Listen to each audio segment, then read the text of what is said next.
दुष्ट कालिया, मैं तुम्हें आदेश देता हूं, निकल जाओ इस पानी से। तुम्हारे दांतों में भरा विष इन सुंदर तटों की खुशी और शांति में एक बाधा है। इसी समय निकल जाओ और कभी मत लौटना।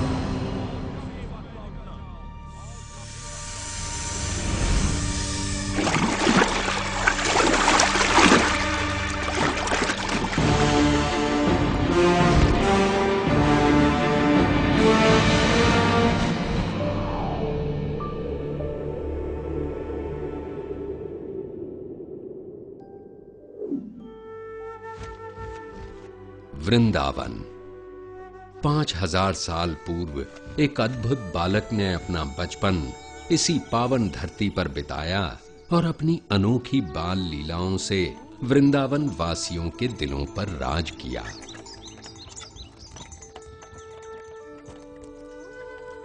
इस सुंदर वन के कच्चे रास्तों पर उसने अपने नन्हे कदमों के ऐसे कभी न मिटने वाले निशान छोड़े हैं कि ये सुंदर गलियां, मोहल्ले और यमुना का कल कल बहता पानी सभी उसकी वीरता की कहानियां सुनाते हैं।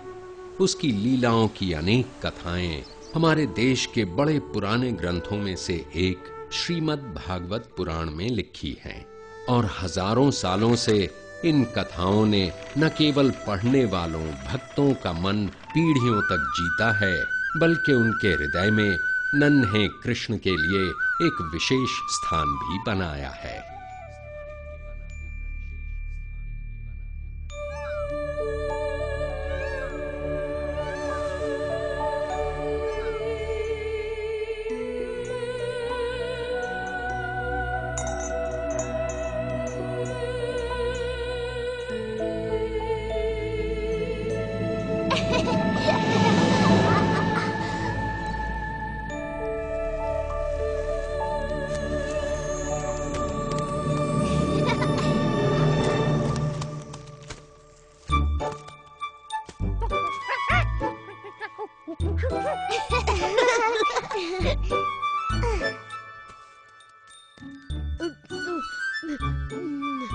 बहुत स्वादिष्ट है।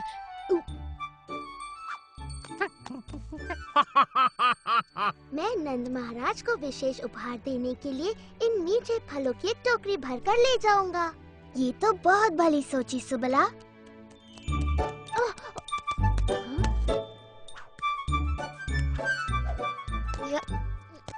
देखो मधुमंगल कितना परिश्रमी है और परिश्रम का फल खुद ही खा रहा है। मुझे तो एक ही चीज सूझ रही है, सोना। सुबला, तुम्हें भी थोड़ा विश्राम कर लेना चाहिए। भली कही भैया, मैं भी यही सोच रहा था। पर कृष्णा, मेरा कार्य पूरा नहीं हुआ। ये कार्य मैं कर लूंगा सुबला।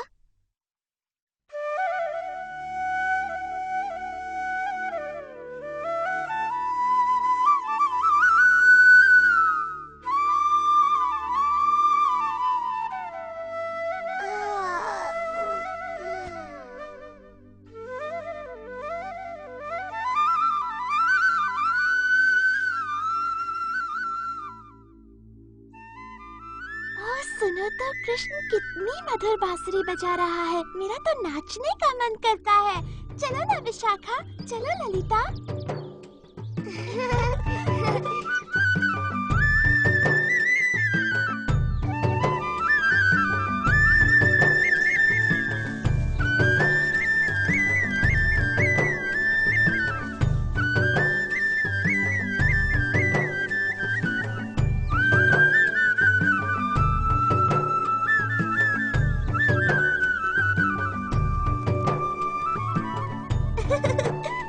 जल्दी चलो, देखते हैं कृष्ण क्या कर रहा है। राधा, चलकर माँ यशोदा को बताते हैं कि कृष्ण क्या कर रहा है। चलो जल्दी चलो।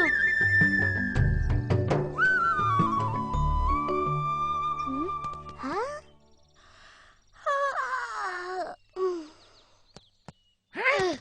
हाँ? वाह, इतने सारे फल। ये तो सच में कमाल हो गया। अब मैं सबको फलों का उपहार दे सकता हूँ। हाँ, पर ये काम किसने किया होगा?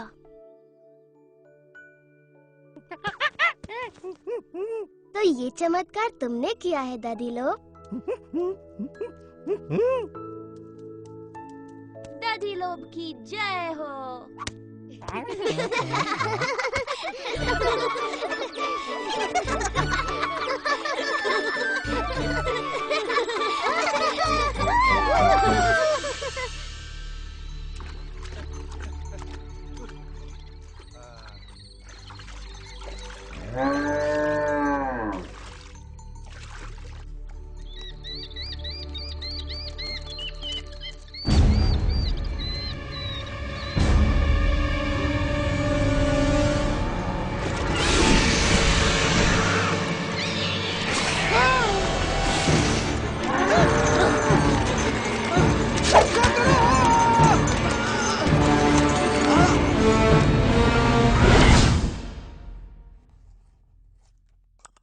इस सप्ताह के अंत तक वर्षा का आगमन हो जाएगा। ध्यान रहे कि सभी किसानों को उच्च कोटि के बीज दिए जाएं ताकि फसल भरपूर हो। नंद महाराज! जो आज्ञा महाराज। नंद महाराज! रक्षा करो! सुकांत, क्या बात हो गई? नंद महाराज, वो बहुत भयानक था। यमुना से एक विशाल सर्प निकला है। उसके बहुत से फन हैं और वो बहुत विष उगल रहा है। महाराज, मेरी गाय मर जाएगी। ये तो बड़ी गंभीर बात है। समझ नहीं आता यह कैसी विपत्ति है जो हम पर आन पड़ी। इसी वक्त सभी सक्षम व्यक्तियों को एकत्रित कीजिए। मैं स्वयं उनके साथ यमुना चलूंगा। और ध्यान रहे कि स्त्रियां और बालक अपने अपने घरों में सुरक्षित रहें। जी महाराज। नदी किनारे सभी चरवाहों को संदेश भिजवा दो कि अपने पशुओं के साथ गांव लौट आए। जी महाराज। ओ नहीं, यशोदा, तुम इतनी चिंतित क्यों हो? राधा ने कृष्ण और बलराम को यमुना किनारे बछड़ों को पानी पिलाते देखा था। और सुबला, मधुमंगल, हंसी और दधी। देर नहीं करनी चाहिए, समय बहुत कम है। हमारा कृष्ण संकट में है। हमें उसकी सहायता के लिए जाना चाहिए। हाँ, जल्दी चलो।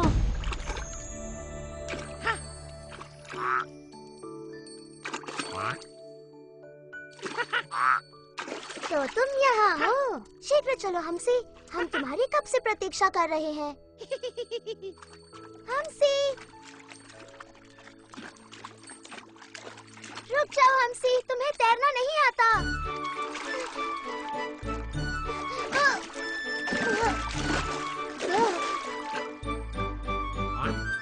जब तुम्हें बुलाया जाए तुम्हें आना चाहिए नन्हे हम्सी।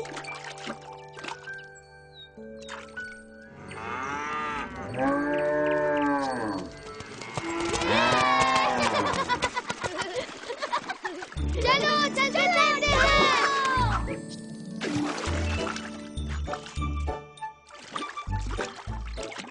मधु, सावधानी से तैरना। हाँ, पेट में इतने सारे आम भरे हैं कि तुम किसी पत्थर की तरह डूब सकते हो। यमुना का पानी कितना ठंडा है, वाह।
मधु, हम्सी, पानी से बाहर निकलो। कृष्णा, बलराम, हमारी सहायता करो। सुबला।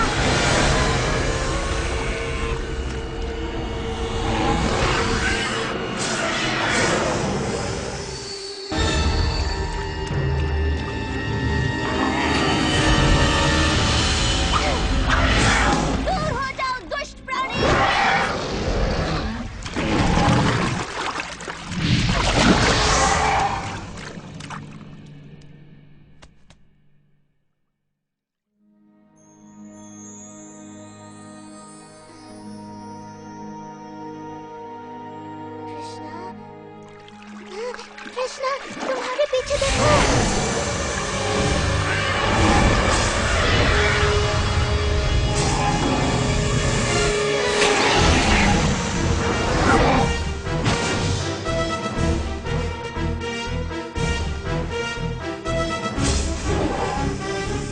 कालिया, तुमने मेरे मित्रों को बहुत दुख और दर्द पहुंचाया है। मैं ये सहन नहीं कर सकता। तैयार हो जाओ, तुम्हारा अंत निकट है।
मैंने कहा था ना कि बच्चे किसी सुरक्षित स्थान पर रहें। बलराम, तुम ठीक तो हो ना बेटा? तुम्हारा भाई कहाँ है?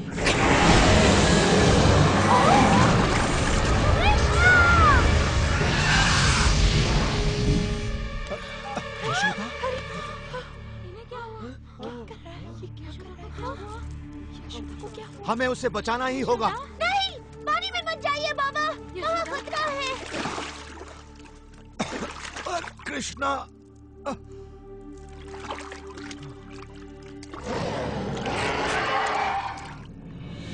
कृष्णा,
नहीं नंद महाराज, वहाँ जाना अत्यंत घातक है। मुझे जाने दो, मैं यहाँ खड़ा रह के ये सब नहीं देख सकता। वो देखिए, कृष्णा तो बांसुरी बजा रहा है। इसे सुनिए, अद्भुत है।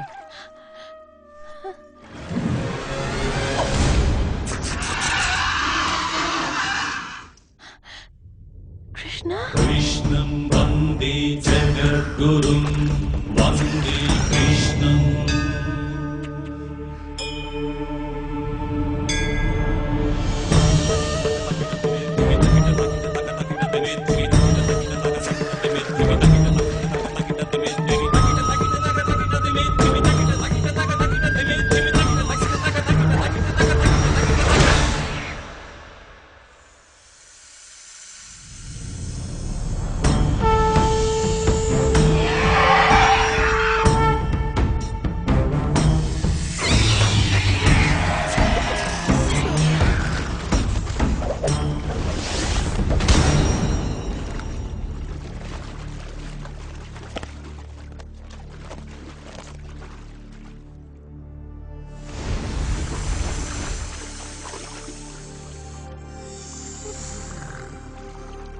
कृष्णा, इन्हें मत मारो।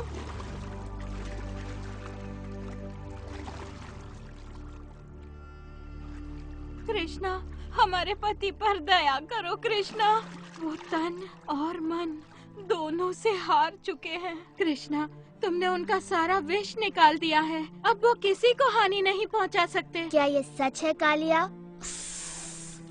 मैं आपसे क्षमा मांगता हूँ कृष्ण। मेरा विष मेरे सिर पर चढ़ गया था। अब मैं सब कुछ स्पष्ट देख सकता हूँ। मुझे मेरे क्रोध और घृणा ने अंधा कर दिया था। आपने मेरी आंखें खोल दी। ठीक है, मैं तुम्हें क्षमा करता हूँ कालिया, किंतु वचन दो कि तुम सागर में चले जाओगे और दोबारा कभी वृंदावन नहीं लौटोगे।